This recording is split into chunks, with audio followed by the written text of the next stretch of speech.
The strongly worded letter conservatism we've seen since Charlie Kirk's assassination has been frustrating beyond belief. It's obvious now that even our right-wing elected officials and their appointees are either impotent or complicit, perhaps both. But independent of whatever the correct answer is, there's a distinct trait which has become so common amongst those who make up our elite class, and that is weakness. But the question is, why has this become so typical? Why are men like Ted Cruz, Jim Jordan, Greg Abbott, and Rand Paul all so tough on X, but absolutely ineffectual? Despite the obvious governmental, structural, or even uniquely personal issues which prevent action from these men within our system, there's still a deeper cause which precedes the general impotency, and that is the hollowing out of the positions of authority themselves. It seems to be a natural progression that without proper maintenance, a team, club, or institution which once granted high status simply through participation or inclusion will slowly get taken over by lower status people trying to forcibly elevate their position in the social order. When lesser deserving people take part and the standards for acceptance are lowered, the status of the club begins to erode until the label itself becomes a worthless facade. But what's critical to recognize is that a new group with genuine legitimacy will always manifest somewhere else. At one point in the United States, particularly in the 1980s, there was nothing more representative of female status than being on the high school, college, or professional cheerleading team. This was represented to an exhaustive degree in movies and across culture. It certainly was not subtle. But soon enough, around the turn of the century, cheerleading would go on to lose nearly all its previously held social status, particularly in high school. And this happened when fat, ugly girls recognized that they could force themselves onto the cheer team. And they did it by manipulating the inclusionary statutes of liberal society. And so they eventually managed to infiltrate these teams, while they hoped to steal that prestigious label of cheerleader for themselves. They desperately hoped that this would finally give them that movie star-like status of the pretty girls whom they so deeply envied. All this was done without them ever realizing that the high status of being a cheerleader didn't come from the brand or label stamped on top of these girls. The cheerleading team simply organized the already sought-after individuals under a unifying flag. When the quality of the girls fell amongst cheerleading teams, the status of the group's label completely evaporated. Being a cheerleader no longer meant anything. In fact, it became denigrating, because the true value had now left the facade of the brand. And so as the 2000s progressed, the cool, attractive girls in high school and college all moved on to playing soccer, rather than being cheerleaders. And it was there where you would find your most sought-after girls. And perhaps it's changed again since my day. And so for years, my friend and I called this general phenomenon the cheerleader effect.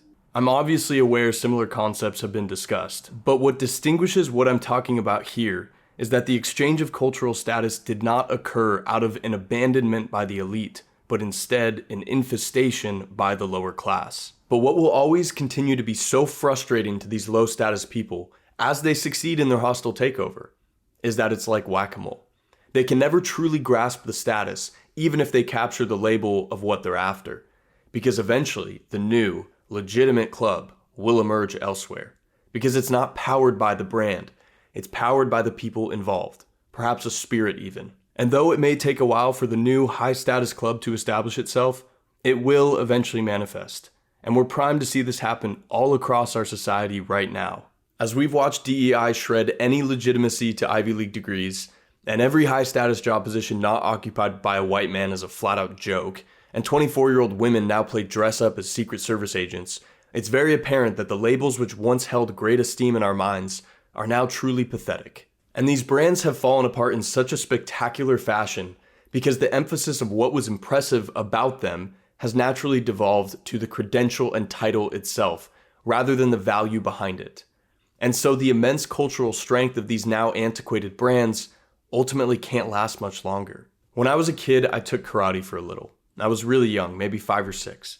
And after we all got our gear, I remember staring at my white belt and then looking up and seeing the sensei's black belt around his waist. And I thought if I could just get a black belt, then I'd be legit. I didn't mean earn a black belt. I meant buy one, steal one, be given one. It didn't matter to me at all. I thought the belt itself was what I needed. I had no understanding of the fact that the belt was representative of the value, but not the value itself. The belt was a reflection of the skills. It didn't bestow skills upon the man that wore it. But this thinking is persistent in all humans, and especially women, and it's so obvious. There's such a pervasive desire for young people to go out and get a college degree, but zero concern for the education itself. Even excluding the retard leftists and their nonsense degrees, the attractive, seemingly capable women all major in things like communications or marketing. They haven't read anything of note, they're entirely incurious, and they have no drive to accomplish anything of value independent of what the culture prioritizes. And so when I hear that women eclipse men in degrees earned, all that tells me is that the value of the degree is degraded, and there's no longer any legitimacy to it. You see this misorientation in priorities within the workforce too. Everyone wants to be employed by Facebook or Google, but they don't want to actually work while they're there.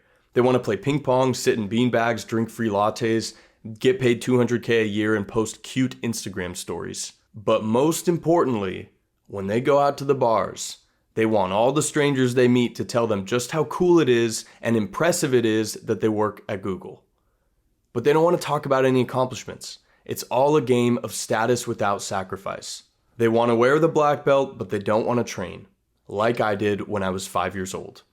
And yet the culture has brainwashed them into thinking that they've actually already done the work, and they have somehow already earned their stripes. And they're certain that once they update their LinkedIn resume, as soon as they press send on that post about their new job, then they will finally be taken seriously, rather than some actual achievement being what earns them legitimacy. Elon has spoken about this misalignment of credential versus skill too. So I want to make sure Tesla recruiting does not have anything that says requires university, because that's absurd. But there is a requirement of evidence of exceptional ability. Like you just can't, if you're trying to do something exceptional, they must have evidence of exceptional ability. I don't consider going to college evidence of exceptional ability. In fact, ideally you dropped out and did something.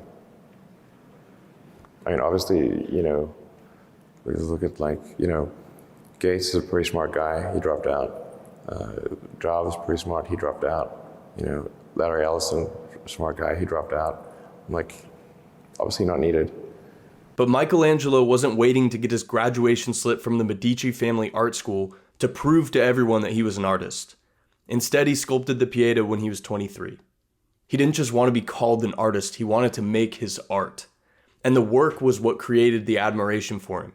Because to maintain a proper societal order, the skills always must precede both the respect and the label. Fame was once called the perfume of heroic deeds, because there had to be legitimate action to warrant the admiration. But it's been a long time since the elites have done deeds worthy of their perfume. If we look at those that are presented to us as our artists and cultural figures, there's something missing.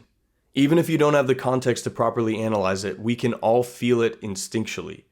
But that hasn't always been the case.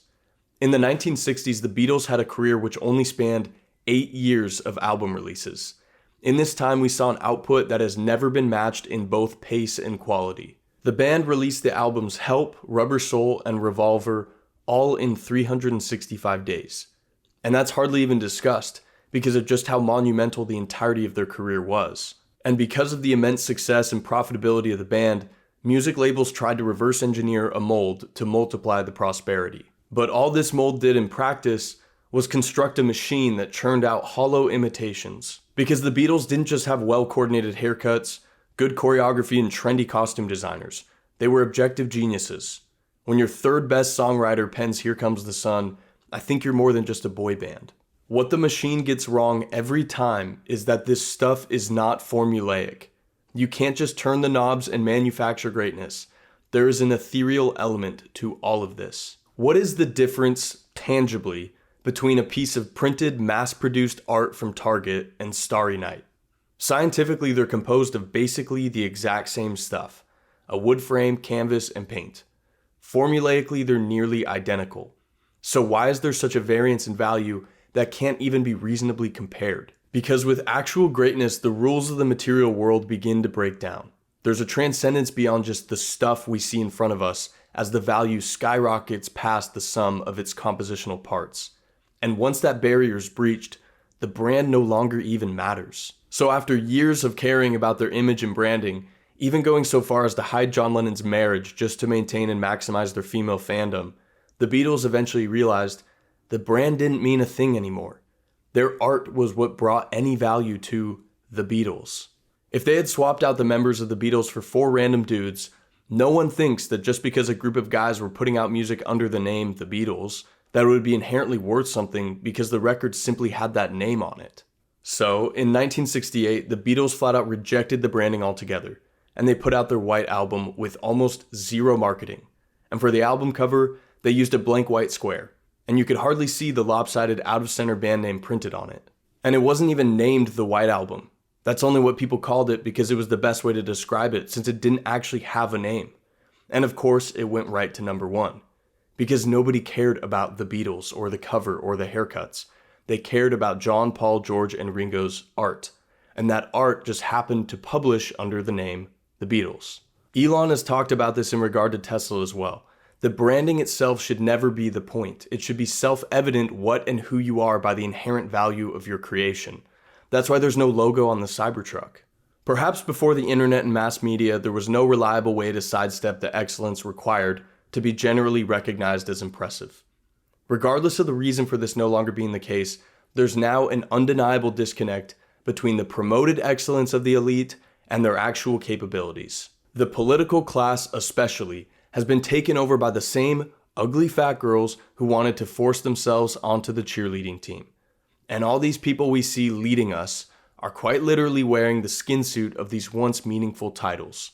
The machine, like always, can now only make hollow imitations of great men, because machines don't make great men.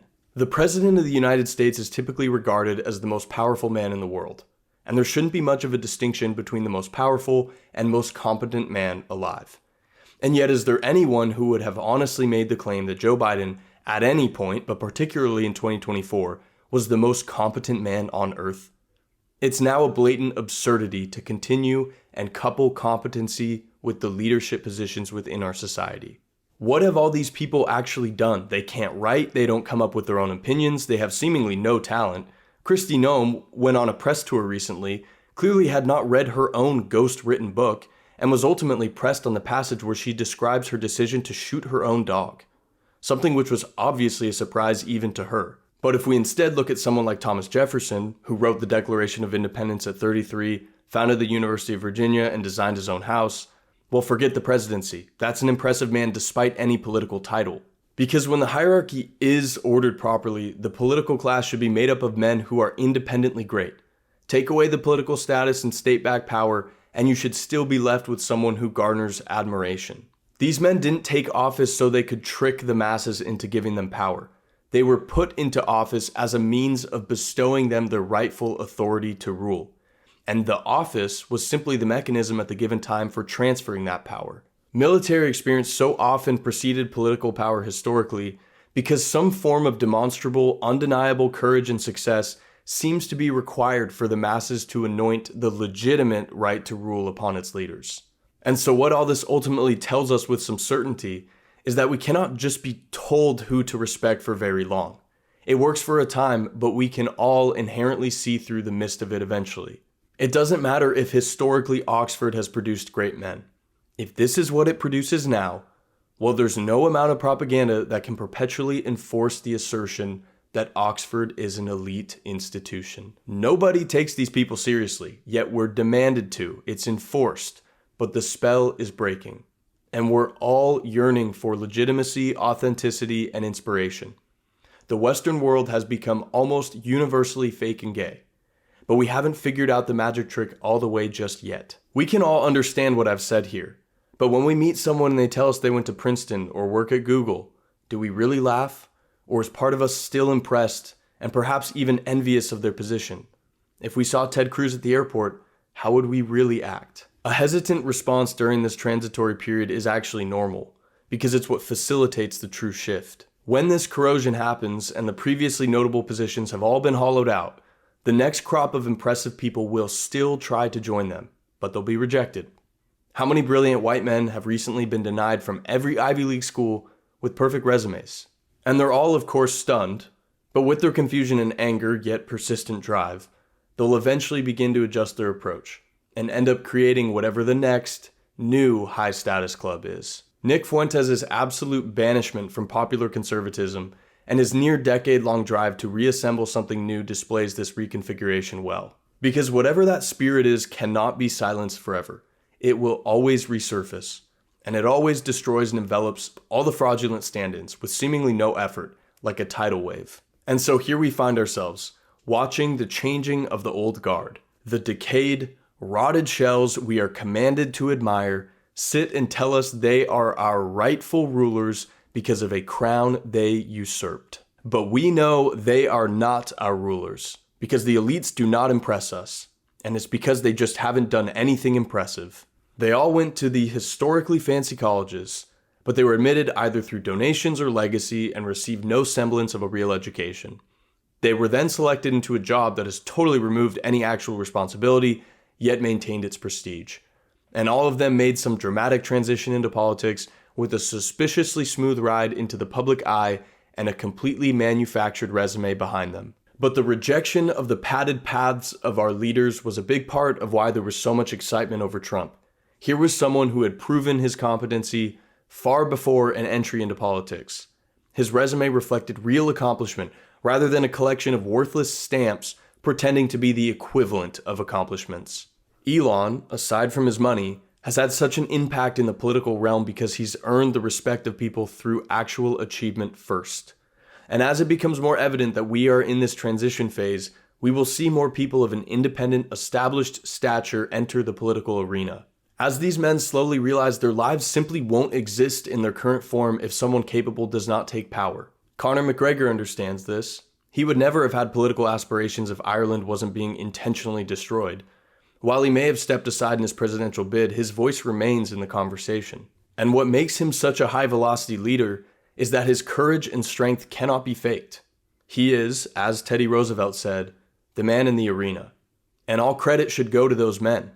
And luckily, the natural order will always revert back to the allocation of respect and power to those men who do enter the arena. And so because of the inevitable reorientation, I can assure you, this hollowness we see today is not humanity's ultimate fate. Because this process is inherently cyclical, we will see a return of our rightful rulers. And those that hold the actual attributes to earn our respect will coalesce under a new flag. And someday, that will get hollowed out too. And the great men of the future will forge a new path around it once again.